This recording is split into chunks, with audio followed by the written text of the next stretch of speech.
বিশ্বকাপের ঠিক আগে ব্রাজিল শিবিরে দেখা দিয়েছে বড় ধরনের উদ্বেগ। দলের সবচেয়ে বড় তারকা নেইমারের চোট পরিস্থিতি এখনো পুরোপুরি স্বস্তিদায়ক নয়। ফলে মরক্কোর বিপক্ষে ব্রাজিলের উদ্বোধনী ম্যাচে তার অংশগ্রহণ নিয়ে অনিশ্চয়তা ক্রমেই বাড়ছে।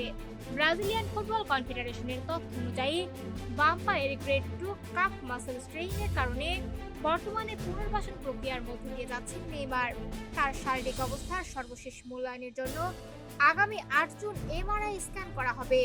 এই পরীক্ষার ফলাফলের উপরই অনেকটা নির্ভর করছে বিশ্বকাপের প্রথম ম্যাচে তার খেলার সম্ভাবনা।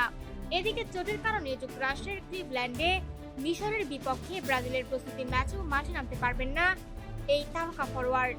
ক্যাম্পে যোগ দেওয়ার পর থেকে তিনি মূলত জিমে অনুশীলন করেছেন এবং মাঠে সীমিত পরিসরে হালকা ফিটনেস কার্যক্রমে অংশ নিয়েছেন। ব্রাজিলের প্রধান কোচ কার্লো আনচেলোত্তি জানিয়েছেন, নেইমারের উন্নতি ইতিবাচক। তিনি ব্যক্তিগতভাবে নিয়মিত অনুশীলন করছেন এবং চিকিৎসক দলের তত্ত্বাবধানে রয়েছেন।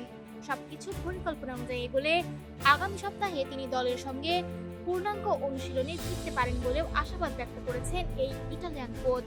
তবে সংশ্লিষ্ট সূত্রগুলোর মতে, ইনজুরির মাত্র কয়েক সপ্তাহ পরে মরক্কোর বিপক্ষে বিশ্বকাপের উদ্বোধনী ম্যাচে নেইমারের মাঠে নামার সম্ভাবনা এখনো বেশ কম। তাই তাকে নিয়ে কোনো ঝুঁকি নিতে চাইছে না ব্রাজিল টিম ম্যানেজমেন্ট।